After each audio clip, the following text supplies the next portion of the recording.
Okay, let's see if we can get, whoops, Samantha and Gina to join.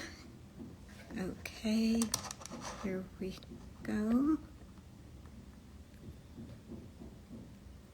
Just waiting. Interesting topic today as we discuss networking and creating advocates to support your brand. So I think it'll be quite interesting to listen to what we have to say about it.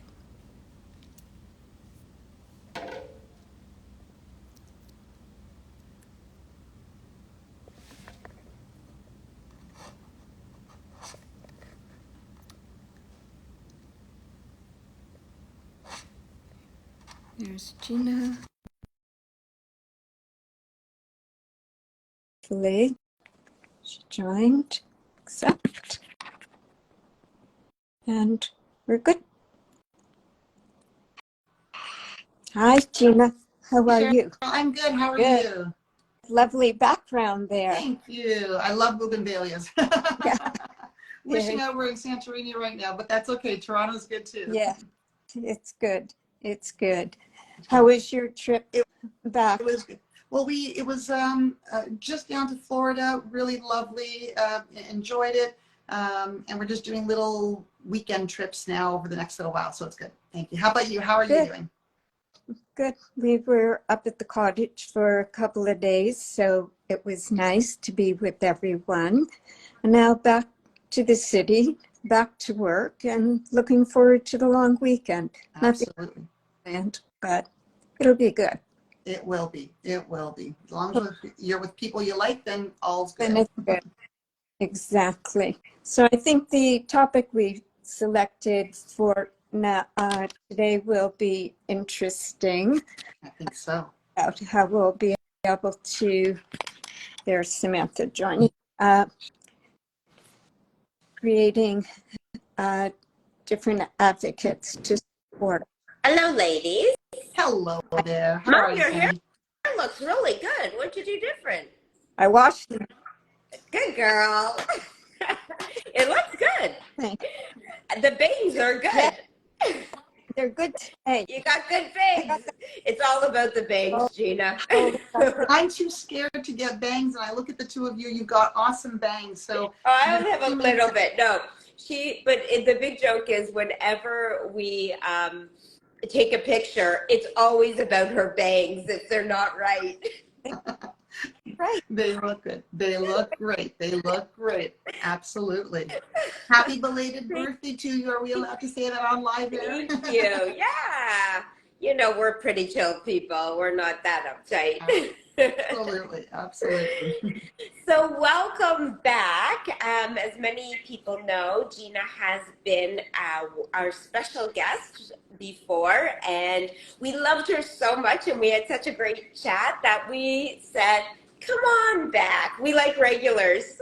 See, this is part of relationship building. When we actually asked you to come back. Absolutely. That was a good sign. Right? So, Cheryl, do you want to say what the topic is, or do you? We're going to be talking about networking and creating advocates to support your brand. So I think that we all have different thoughts about it, and who would like to go first? Gina, you go. Gina? Go ahead. No, you start. Oh, do you want me to start off? Are we filming, or I'm just curious if we're going live or not? Yeah, we're live. Okay, we are. Hi, everyone. Just wanted to make sure I see a few people who are on. So in terms of networking, the one thing I want to start with is that as women in particular, we sometimes have a hard time with the word networking. And there was, I was doing some research a while back for a preparation for a keynote that I was doing on networking. And I was surprised, but not surprised, to find that there was a 2015 study by a Harvard prof, a prof here at Rotman, and a third prof, women in the business field, who actually found, and I'm going to look down because it always amazes me when I think about this, but I'm not surprised that even when people know networking is beneficial to their careers, they often don't do it. And their findings were that networking sometimes makes people feel dirty. They get a physical sensation of, oh, I don't want to do that. I can't do that. It's not what I want to do. And I've had so many really strong, professional, bright women tell me the same thing. Maybe not that they feel dirty, but that it's something that they really can't do, don't want to do, don't feel like doing it, and that they just wish they didn't have to do it. So I wonder if the two of you have ever experienced that either yourselves. I like chatting with people, and for me, and that will come back to the definition of networking, I think because of how I perceive it, I really thrive in it and I enjoy it. But I wonder if the two of you have ever had that experience, or if people that you know have had that experience. I think the most important thing with networking is doing some type of networking in an activity that you enjoy. So personally, I have no problem going to a networking event in a bar because I love red wine. But that being said, for example, Cheryl and I have hosted 12 Hulla Bakes, and we had 12 women that we selected that are either people that were past clients or people who are advocates for the Graph group. I gotta practice that. We're going from the Graph girls to the Graph group, so I have to practice. So I find that, you know, and I think for Cheryl, quite frankly, because she isn't quite as chatty maybe as I am, but she does love to entertain and host. So it was a comfort level for her to, what we did was we made the dough together as 12 women at separate tables. And then while the dough rose, is that the right word? Rose. I'm going to say Rose just because it was my grandmother's name, so I like it. And then we went upstairs, like to my mom's condo, and we had she has a very long table and 12 women. Cheryl and I had made dinner, and then we brought all these women together.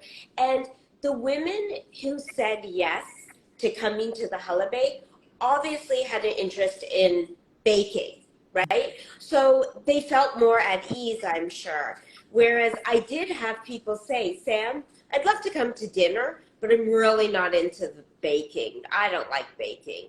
So I said, you're out, you know, like only because you could have shown up for the baking. Didn't mean you had to really do it, right? Mm-hmm. But I think that if you're comfortable in something and you don't see it as networking, it's indirect networking, and you're true to what you're interested in, then I think you will excel at it. I think that it's interesting, Gina, you brought up a point that people felt it was dirty. I don't think I would label it that way. I think what it is that sometimes people may feel rejection. That's what I would think, that, you know, it's very easy to send emails or send a text, you know, to a group.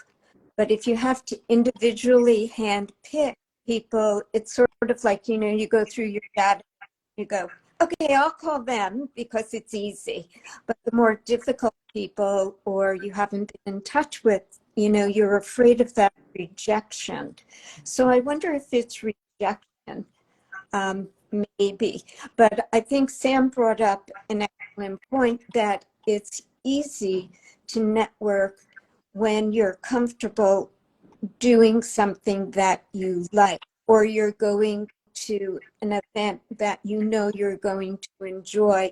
And yes, you'll mingle with people, but there's enough people there that you don't feel you're stuck within 2 or 3 or 4 people. So I think that's important. It's easier to network physically. Cheryl, it's interesting that you say that, because when we think about networking, especially during the time of COVID and even afterwards, networking really is, my definition of networking, I keep it really simple. It's building relationships, building professional relationships. And when you think about it in that way, I think there's less of a pressure to have to perform at these events. You're really just going to meet people and to learn about somebody and to have them learn about you. And so there's a fear of rejection that comes up. And one of the things I often tell my clients is, if you're going to an event that you're not sure of, if you're able to, take a buddy, a networking buddy, somebody that you can have as somebody either to bolster your own confidence if you need to go out there and speak to somebody, or somebody to have as a conversation starter if others are having their little groups. So having a networking buddy if you're going to an event, a professional event, is something, a starting point. But Sam, I've got to say that you hit it on the nose when you also said, do something that you enjoy. Now, sometimes you got to do things that we don't enjoy. My biggest example, when I first started off in law too many decades ago, a couple of decades ago, the partner was a real golf enthusiast, and he really wanted to encourage everybody, men and women in the firm, to build their book of business, build their portfolio, build their network. And so he'd often encourage us to go golfing. And I did once or twice. And I even later went with my husband. I know the two of you may enjoy it. I'm not a golfer. I do not like golfing. I'll go mini golfing. Take me out mini golfing for a networking event. I'm there. But golfing for me is just not something that I would necessarily enjoy. So while I did it, it wasn't going to be the most engaging, rewarding opportunity for me, at least, that it is for many other people. And I really understand that others really love to golf. So somebody once said to me, and I wonder how the two of you feel, for women, for example, one of the best events that she had gone to was an organized spa event where women were invited to a spa for a couple of hours. There were wine and champagne. There was, you got a manicure, a pedicure. And I thought, that's interesting. Another thing I don't like, and maybe this is TMI, but I don't like sharing my feet with other people necessarily. So a pedicure, no. A manicure, yes. Wine and cheese with people around there would be really fun to do. So finding the activity, I think it starts with understanding or having an appreciation of what we mean by networking, what the expectations are. Getting yourself ready, as you said, Cheryl, to just, if somebody says no to you, or if somebody doesn't include you in their group, having a little bit of, comfort that might happen. It's not personal, move on, and sort of thinking about it as, I'm going to go out and meet people, right? It's that combination of, the purpose of networking. What is it? What are we intending to do by it? I think networking also, I think the definition in most people's mind is passing business cards. And that's not a comfort level. For me personally, like I do not like when somebody shoves a business card in my face. And today, the advantage of that is if you could just remember their name, or all you do is link in with them, right? And if you are a little bit uncomfortable, then that's the way to do it until you get comfortable. But going back to your point about not liking the golf too, like you're not gonna be your best self if you're not true to what you enjoy. So you're not gonna be presenting your best person at a golf event because you're kind of like, that's really boring. How much longer do I have to be? Like, that's not you. Like, I know you well, and that wouldn't be your personality. You'd want to engage. And the person who's a really serious golfer too might not want you to be chit-chatting so much, right? Mm-hmm. So I do think it's important to stay like true to yourself and do things that interest you so that you can feel relaxed, because that fear of rejection that seems to be floating around will only be heightened if you're in a place of discomfort and doing something you're not interested in. Well, I think that the whole idea of the networking is really to widen your group of acquaintances, whether they're going to become business associates or not, or otherwise, if you're thinking of switching jobs, it's an excellent opportunity to put yourself in a situation of different people and see what they may or may not be able to offer for you, or you can offer them. Well, So- basically the stories. So basically what you want to do is you want to ask other people, if you're in that situation, you want to ask other people questions that allow them to share stories, because that will help you to make that move, because people relate to stories and then they'll relate to you, and that's how you connect. And connecting with people is really, at the end of the day, like you said, Gina, you're there to build relationships. How do you build a relationship? You have to connect. So stories is a great way. So if people are feeling a little bit nervous, Uh-oh. Oh, Jersey's waking up. I know Jersey can hear. Her eyes just went, Sorry. no worries. It's okay, Milo. Are you done, Milo? Didn't expect that. There's a doorbell that just. Oh, and hang on, I'll be right back. Okay. Milo. It's okay. There we go. To keep on, We'll see how that goes. My apologies. See, there's a story right there in the middle of a networking event to have our dog barking because the door went off. Well, hopefully people like dogs, and they're connecting with you right now. They go, I've been there, I've done that, it's happened, don't worry about it.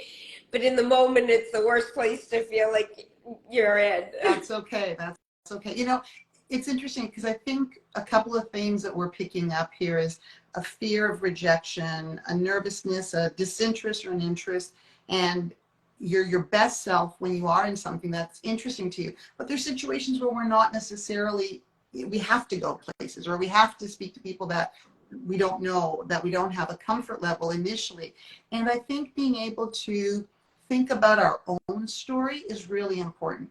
Be able to think about and have comfort and confidence in our own experiences, right? So that you could then share those with others, whether you're looking for a new job, Cheryl, as you said, or whether you're getting to know another person just for the sake of, whether it's an initial personal relationship or a business relationship that might transpire.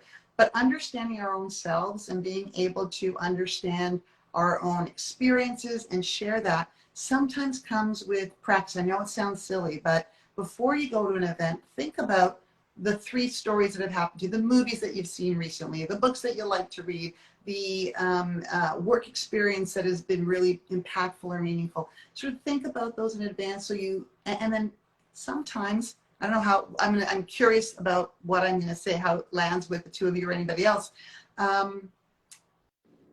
Actually practicing. If you're a person who's quieter, if you're a person who is a little bit more reserved, being able to have that conversation either with a good friend or a good colleague, or have that conversation even just to practice saying it out loud. What's your story? Being able to share that in advance so that it'll be comfortable when you actually get into a crowd to speak that story with others that you might not know. I don't know, does practicing your story sound off to the 2 of you, or do you think that there's some value in that if you're more introverted? So Cheryl, answer that first, because she's more introverted than I am, so I probably am going to say something different. I think that it depends what story you want to hear. There's a lot of stories. You know, do you want to hear, is it business related? Is it personal? Like, wait, what? Let me interrupt. She didn't ask you to tell a story. She said to think about the story you want to share. Not what somebody asked you to share, but one that you feel you would share. So, Depend on who I was speaking to and what was the, you know, the feeling of why am I where I am, that they're asking me my story. Like, are they asking me personal? Are they asking me, okay, where'd you meet your husband? And when did you get married? Why did you, come to Toronto? Or, or is it, how did you get into real estate? And what do you do to maintain the interest? So there's different stories, or maybe different sets of stories. So I think that if somebody throws something to me, then I'll answer it. But usually I'll try to throw it back to them to make it more about them than me. Interesting. Like, Interesting. I don't need to talk about myself. I'd rather know about the other people. And I think that's why I'm there. I would be there for networking, because I want to know about them and I want to know if I can help them, not me. Cheryl, it's interesting because right there you've piqued my curiosity about all the things that you said. And I don't think I know those stories. So at some point, I do hope I have a chance to hear about those stories. But you also said you're there for them to learn about them. But in some instances, as the example that we talked about earlier, they may want to know about you as well. So being available and ready to open up and share. There's a vulnerability there, right? That we sometimes don't want to be put in. But it may very well be that we need to start the conversation or be ready to answer, because you might try engaging them, but then they're going to turn to you and have that conversation as well. So that comfort, and not everybody's comfortable with it. I think that's what the reason I love the idea of a networking buddy, or at least for some events, is because not everybody's comfortable. You know, Sam, you and I can just start chit-chatting and away we go. I would, if you told me to be scripted before, this is why I say I think our answers would be very different. My mom would probably like a script to know exactly what to say. And she'd like to, whereas I would freak out if somebody told me, you better know your story. I better just know my story and it's going to come out when they ask. Like, as much as I do think that Cheryl would just be okay in the moment, don't get me wrong, but she is much more, I am a planner, so I can't use that word because I definitely am a planner too. But she likes to have all her thoughts in place because she can't just go on. She likes bullet points, basically. And I'm like a storyteller. I'll just keep chatting until you tell me to stop, basically.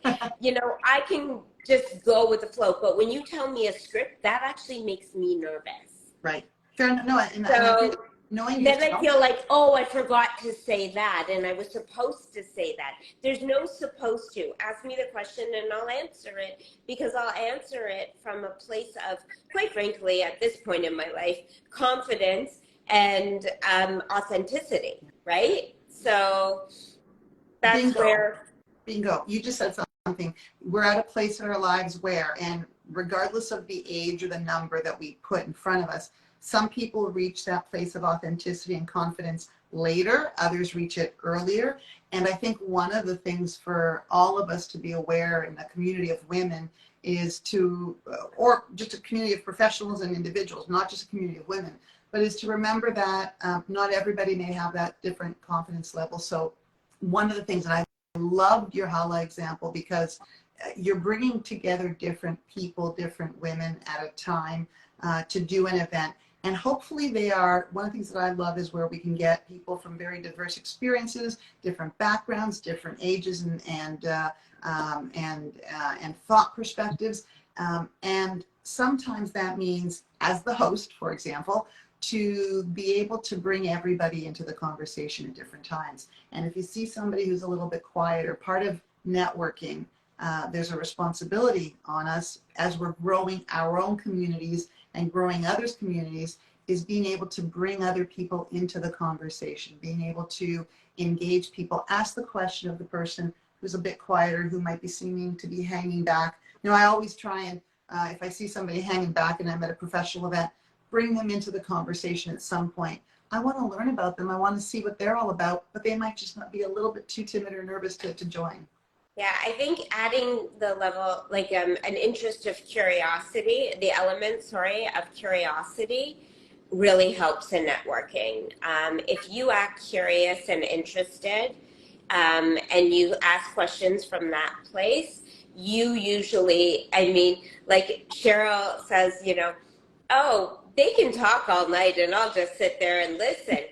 People who like to be heard and like to talk about themselves will walk away from the evening saying, That was the best night ever. Oh, Cheryl, I really like you. Cheryl didn't say anything. They just got to talk about themselves the whole time.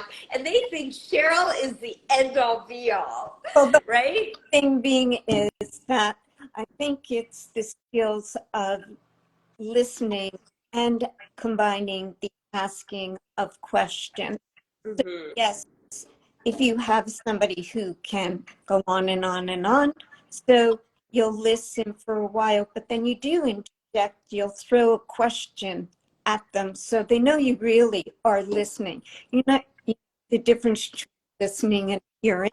So that's really where it's at. And the networking continues, and I want to thank Sandra for her shout out for the book club, because it reminded me that the networking actually continues past the event, right? Networking is really, as we said, about building those relationships, building that community. And it's not, I'm with you all the way, you know, it's not just about how many business cards you get or give, but it's who will you follow up with after the event? Who will you follow up online to comment about something, or by phone or in person? And when and how will you do that? And being able to hear and listen and make that connection, stay interested if it's authentic. Because the worst thing, I think all of us have probably been in it, right? Where you can tell the person is looking over your shoulder to the next to the next group over there, or just disinterested. But when you find somebody that you've had a connection with, continue it post-event. And relationships takes years to build.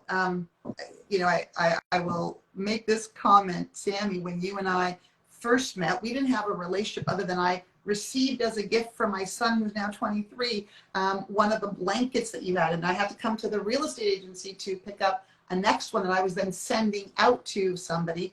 And after that, you became my go-to you know, gift giver when ever a new baby came into a family or friend situation. Wow, And it's been 23 years? It's been 23 years. It's wonderful. Well, the business is 25 years this year, like in August. So, oh my. Wow. And truth be told, it hadn't been until about a few years ago that you and I actually physically connected, which is wonderful, right? So being able to take it to the next level may take some time. And that's where we made the comment in our sort of like topic name, is that's how you create advocates. By, you know, for example, Cheryl and I might list a house, and if that was a referral and we had no relationship with the sellers, we start to go through the process of getting the house ready and everything. You're building a relationship through the different stages. But the most important thing to any young realtors that are out there, when you make that connection and you do that first deal, don't stop there. Don't be what we call a love 'em and list 'em agent. Like, you must keep that relationship going. And, you know, the way Cheryl and I do real estate is very different than a lot of the people who are getting into the business now. And nothing wrong with the way they're doing things. It's just that we definitely had more of a hands-on, in-person career to date. I mean, anybody starting now didn't really have the choice that we had, maybe. Or it's really started in the last few years. But on top of that, one of the things Cheryl taught me was not to be that love 'em and leave 'em agent, because otherwise you're going to be working really hard pounding the pavement for business, right? You want to have a database, and it does not have to be huge. Right. It just has to be loyal and strong. And very supportive. And thank goodness Cheryl started the road for that, and I kind of just went in her footsteps. And I don't know, I think our feet are the same size now, but yep, you can share the we get to share shoes. we did have a closet, look up and say good morning to. Now, where are you today? But I think the most important thing for the people who are listening is that when you are at one of these networking events, you meet people and see who you think you can really connect with, because you really want to be able to connect with them and be able to promote them for whatever they're doing, and they in turn will be able to, push you in front of whomever may need this. I Because think, it's important. I think it's also important that when you're at these events, this is easier said than done. Don't put so much pressure on yourself. Just enjoy yourself and just be yourself, because the more relaxed you are, and if you leave that event with no business cards, no big deal. There's LinkedIn, there's Facebook, there's Instagram. You're away to the races in this generation of ways to find people. And if they really were of value to you and you to them, you are going to remember their names. And if you really don't, and you want to, just type it on your phone or voice dictate. Exactly. It's so easy. And remind yourself to put it in your calendar to check them out tomorrow morning, or later tonight. So You never know where business is going to come from. And I think that is so critical, Cheryl, that you don't know where your next opportunity will come from, whether it's a job, whether it's business, and when you least expect it sometimes. And I can go through a whole bunch of different opportunities for myself or for my husband or for friends where the connection may have seemed very weak initially, but then it was, oh, I've got this possibility. Would you be interested? Or, oh, I've got a thought, I need a realtor. I need somebody else. And oh yeah, I know somebody. And when you least expect it, 2 years later, 3 years later, 2 months later, that job or that opportunity might very well come up. And I think it's being able to maintain, so you create, but then you also maintain and develop that relationship and those relationships. And so the role modeling that Cheryl has done is phenomenal for all of us. mm-hmm. And Sam, I think what you bring in too is that it doesn't have to only be Cheryl's way. There's Sam's way too to do it. There's Gina's way to do it, and find what works best for you. And the two of you are knocking it out of the ballpark in terms of being able to share that network and the opportunities in so many different ways for yourselves and for the communities that you're all a part of, which is fantastic. to go along with what you were saying about, it can happen later on, a year or two, it's basically, you're just planting those seeds. That's what I was taught when I Keep watering the flower. the business. Just plant the seeds, and they'll pop up at different times, and that's what happens. But you have to just keep, the watering part is the keeping in touch. Absolutely. And we constantly, try to remind ourselves to do it. And I think, sorry. Picking up the phone, I'm old school, pick up the phone, because a text and everything, sometimes you can write it the wrong way and they take it the wrong way. So I think it's better to always have some type of touch. I think the key also is a variety of types of touches. I remember making a spreadsheet for clients, and it was, send the gift. Then it was call. Then it was invite to the hella bake. Then it was have them over for dinner. Like, there's different touches is what we learned in real estate, and different ways to do things that, like we said, but make sure they're things that you're interested in doing. And you really, I think keeping your open mind too, that it's not always directly what you think the person might be able to help you for, it's indirectly. And it could be it's not a straight path, right? Like, there's a lot of forks in the road, and some of those, like, roads are what are going to get you back to your main road. But you have to go off the beaten track a little sometimes. My favorite words Sam, is serendipity, and you just sort of alluded to it. Be open to those possibilities that you don't know are going to be in front of you, but be ready to take that left turn instead of the right turn, or to do the little, to meet somebody that you didn't expect, and oh, what an interesting conversation, what an interesting life they've had, and be open to that. And I think that's a mindset that if we can cultivate that curiosity and that serendipity mindset, will be that much more, I think personally, but also professionally, better off if we do that.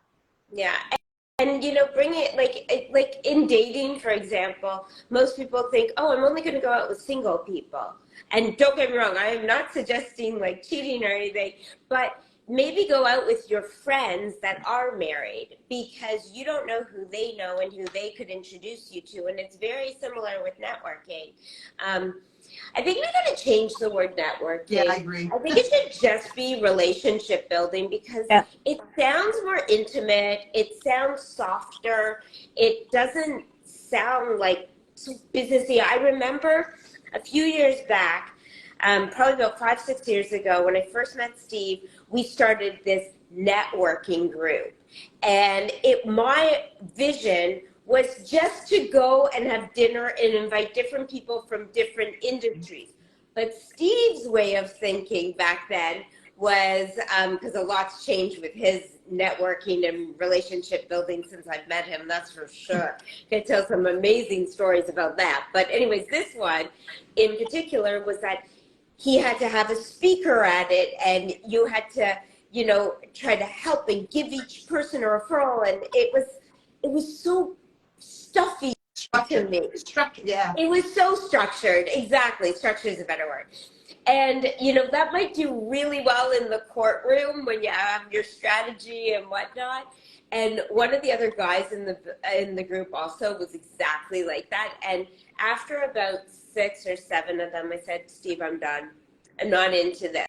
This is not what I envisioned. No, you can't go. It's you and me. We're doing this. I'm like, no, this is just so not it. And one of the other women that I had brought into it and introduced to Steve was like me also. She's like, I was just coming out to sort of like it's too structured. It was too much pressure on everyone that they had to give each other business. And it was just to sort of see who could connect organically, right? And I think that that's the way to go into things too, is like don't put so much pressure on yourself. Sammy, it's funny you say that, because there are, I have visited, how they have structured breakfast meetings. They have BNI. Business, BI, BIA, which is a great opportunity for some. I just went, number one, I'm not that much of a morning person, so that part was a good thing for me. But also, to your point, some people really like that structure and like the targeted, strategic, ask and give. Fantastic. If that works for you, find what works for you, whether you're into that morning exchange of business ideas and clients. Fantastic. And otherwise, if that's not what you're liking, find the path that works for you. I think if you think about it in the sense of the strategic part is, I want a new job, or I want a new business venture, or I want a partnership, that's fine. If that's what you're going after, think about that and move forward with it.